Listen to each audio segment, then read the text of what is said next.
Warahmatullahi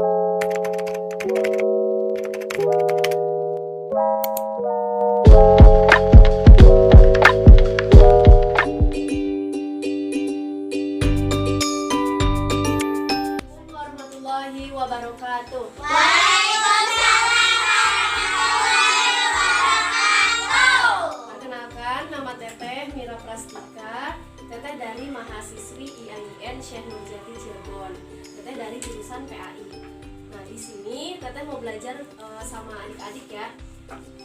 Ada yang tahu nggak? Sekarang kita mau belajar tentang apa? Ya, tentang sholat ya. Ketentuan sholat 5 waktu.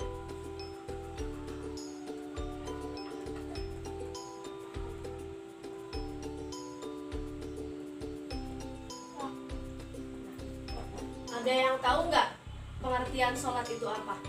Doa. Ya, betul ya. Menurut istilah, sholat itu merupakan suatu ibadah yang mana terdiri dari ucapan atau perbuatan yang diawali oleh takbiratul ihram dan diakhiri dengan salam.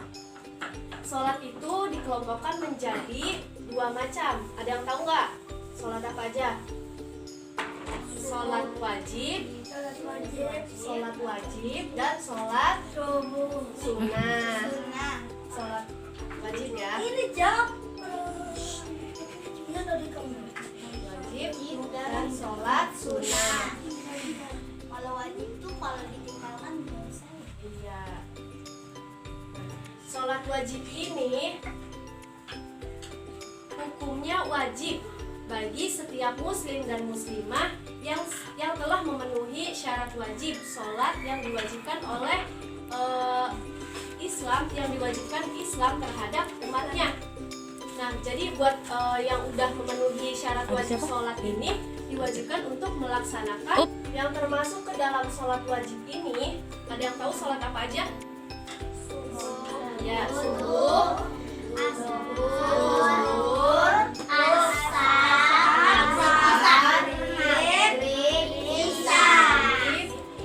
sama isya.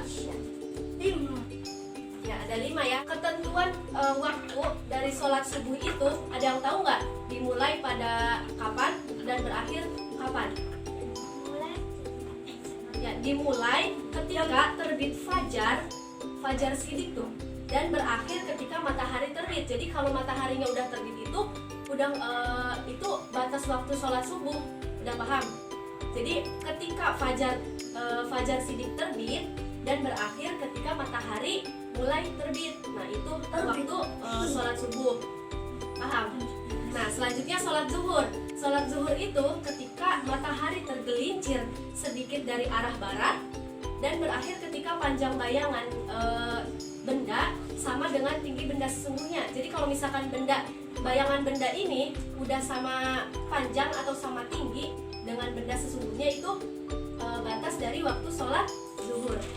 Nah, selanjutnya sholat asar. Sholat asar itu dimulai ketika panjang benda lebih panjang dari bendanya dan berakhir saat matahari terbenam. Nah, kalau matahari udah terbenam itu berakhir sholat asar. Nah, selanjutnya ada sholat maghrib.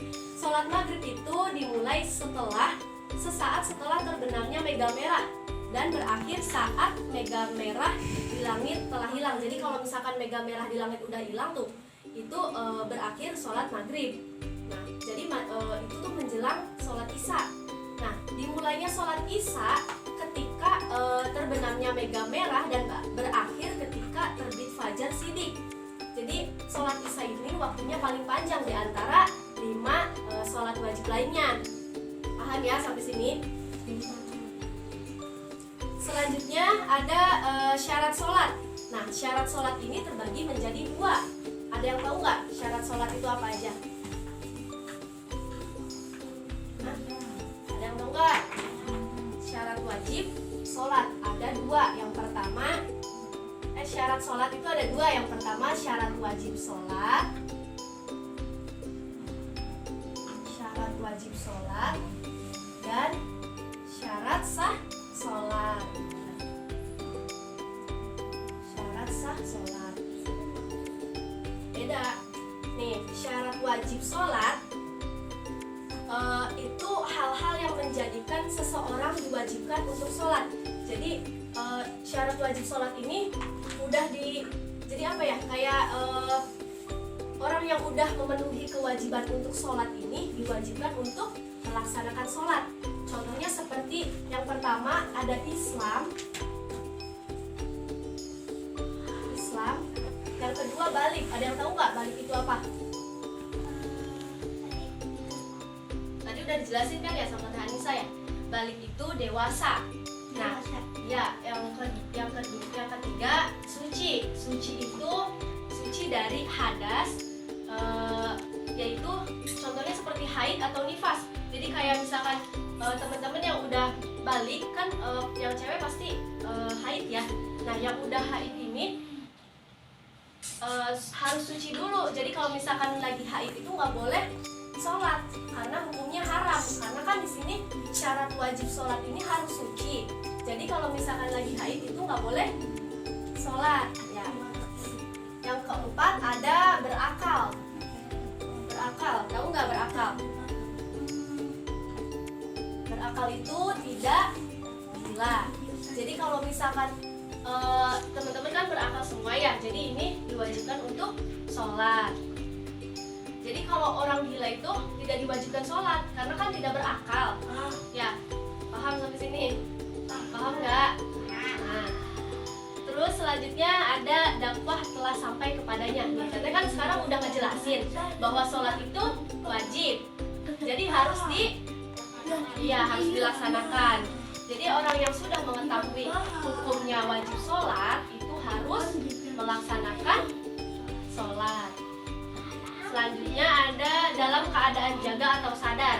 Orang yang tidak sadar itu tidak diwajibkan sholat. Begitu juga yang lupa. Nah, yang lupa. Selanjutnya ada syarat sah sholat. Syarat sah sholat itu apa aja? Suci badan. Tadi udah jelasin kan? Suci badan maupun pakaian atau tempatnya. Jadi syarat sahnya sholat itu harus suci dari badan. Selain dari badan itu dari pakaian. Selain dari pakaian dari tempat. Jadi kalau mau sholat itu jangan asal sholat ya, harus cari tempat yang suci. Selanjutnya ada menutup aurat. Itu aurat. Telah masuk waktu sholat. Jadi kalau misalkan waktu belum azan nih, belum azan zuhur, tapi kalian itu sholat, nah itu nggak sah sholatnya. Ya, jadi harus nunggu waktu sholat. Tadi kan udah jelasin ya waktu sholatnya. Selanjutnya menghadap kiblat. Jadi teman-teman kalau sholat menghadap kiblat kan? Iya, menghadap kiblat, harus menghadap kiblat. Jadi kalau misalkan teman-teman sholatnya itu nggak menghadap kiblat, itu sholatnya enggak sah. Selanjutnya mengetahui tata cara sholat. Selanjutnya ada rukun. Selanjutnya ada rukun sholat. Apa aja rukun sholat? Ada yang tahu nggak rukun sholat? Ya, rukun sholat. Yang pertama, jadi rukun sholat itu adalah segala sesuatu yang harus dikerjakan pada saat sholat. Apabila rukun sholat yang sholat itu tidak dikerjakan sebagiannya, itu tidak sholatnya itu tidak sah ya. Jadi yang pertama itu rukun sholat ada niat. Ada yang tahu nggak niat sholat subuh? Tahu ya. Coba baca bareng-bareng ya. Bismillahirrahmanirrahim. Usolli fardhu subhi rak'ataini mustaqbilal qiblati adaan ma'muman lillahi ta'ala. Yaitu makmuman berarti sholatnya berjamaah. Ya, berjamaah. Ya. Terus yang kedua, jadi sebelum sholat ini kita harus niat di dalam hati. Selanjutnya yang kedua ada berdiri bagi yang mampu. misalkan nih ya, yang udah sepuh kan biasanya kan sakit gitu ya. Kalau misalkan nggak bisa berdiri itu boleh duduk atau dengan cara iya gitu ya.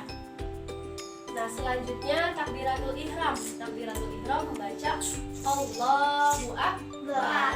Selanjutnya ada membaca surat Al-Fatihah. Selanjutnya ruku dan tumaninah, artinya membungkuk sehingga punggung menjadi sama datar dengan leher dan kedua belah tangannya memegang lutut. Jadi punggung ini harus sama datar dengan leher dan kedua tangannya ini memegang lutut. Selanjutnya itidal dengan tumaninah, artinya bangkit bangun dari ruku dan kembali tegak lurus. Selanjutnya sujud 2 kali, yaitu meletakkan kedua lutut, kedua tangan, kening, dan hidung ke atas lantai. Anggota sujudnya yaitu muka, kedua telapak tangan, kedua lutut, dan kedua telapak kaki. Selanjutnya duduk antara 2 sujud dengan tumaninah, artinya bangun kembali setelah sujud yang pertama untuk duduk sebentar, sementara menanti sujud yang kedua. Nah selanjutnya duduk untuk tasyahud pertama.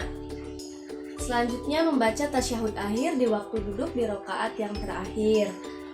Lalu membaca sholawat atas Nabi Muhammad SAW, artinya setelah selesai tasyahud akhir itu dilanjutkan membaca pula sholawat atas Nabi Muhammad SAW. Lalu mengucapkan salam dan yang terakhir yaitu tertib. Selanjutnya ada hal-hal yang membatalkan sholat. Sholat yang dapat diterima itu adalah sholat yang sah, artinya dilakukan dengan baik menurut aturan yang telah Allah tetapkan. Sebaliknya Allah Subhanahu wa Ta'ala itu tidak akan menerima sholat yang batal. Sholat kita dapat batal apabila melakukan salah satu dari hal-hal yang membatalkan itu. Yang pertama ada berhadas besar maupun kecil. Nah, berhadas besar itu maupun kecil mampu membatalkan sholat. Nah selanjutnya ada terkena najis, kecuali najis ma'fu. Selanjutnya berkata-kata dengan sengaja selain bacaan sholat. Misalkan lagi sholat ini bercanda, terus berkata-kata dengan sengaja itu selain bacaan sholat, itu mampu membatalkan sholat. Selanjutnya meninggalkan salah satu dari syarat dan rukun sholat. Misalkan teman-teman sholat nih, terus rukun sholatnya itu ada yang nggak dilaksanain atau syarat sholatnya itu nggak ada yang dilaksanain salah satunya. Nah itu mampu membatalkan sholat. Selanjutnya ada tertawa keras. Misalkan teman-teman sholat lalu bercanda, nah teman-teman tuh tertawa misalkan, itu sholatnya udah batal ya, karena sudah termasuk membatalkan sholat. Selanjutnya makan dan minum. Misalkan teman-teman sholat terus makan, karena lapar gitu ya. Nah itu nggak boleh ya, karena di dalam sholat itu tidak boleh makan dan minum karena termasuk membatalkan sholat. Selanjutnya bergerak lebih dari 3 kali. Misalkan teman-teman sholat terus gatel tangannya, terus teman-teman garuk-garuk. Nah itu gerakannya udah lebih dari 3 kali tuh. Itu nggak boleh ya, karena gerakan itu adalah gerakan selain sholat. Jadi itu termasuk sudah membatalkan sholat. Selanjutnya mendahului imam sampai 2 rukun. Kita misalkan sholatnya berjamaah, kita tuh nggak boleh mendahulukan imam, kita harus menuruti imam gitu ya. Nggak boleh mendahulukan imam, apalagi sampai 2 rukun, itu sudah membatalkan sholat. Selanjutnya berubah niat. Misalkan kita niat sholatnya sholat subuh, setelah itu di tengah-tengah sholat kita berubah niat jadi niat sholat maghrib. Nah itu sudah batal ya, karena niatnya itu berubah. Setelah itu ada murtad, yaitu keluar dari Islam. Nah yang akan kita bahas selanjutnya ada hikmah sholat wajib. Nah sholat wajib itu merupakan ibadah yang tidak dapat ditinggalkan gitu ya, bagi seorang muslim dalam kondisi apapun, kecuali dalam kondisi yang terlarang untuk sholat, seperti perempuan nih yang misalkan lagi haid atau nifas, itu tidak diwajibkan untuk melaksanakan sholat ya. Nah di antara hikmah dan manfaat sholat wajib itu, yang pertama mendidik budaya hidup bersih dengan perintah bersuci sebelum sholat. Sebelum sholat itu kan kita wudhu dulu, bersuci dulu. Nah, itu dapat mendidik kita atau membiasakan kita hidup bersih. Selanjutnya ada mencegah perbuatan keji dan mungkar. Nah, selanjutnya ada meningkatkan ketakwaan kepada Allah Subhanahu wa Ta'ala. Dan yang keempat ada menumbuhkan sikap disiplin. Sikap disiplin itu teman-teman sudah tahu ya. Selanjutnya ada menumbuhkan ketenangan hati. Kalau misalkan kita udah sholat nih, pasti kita otomatis hatinya itu tenang.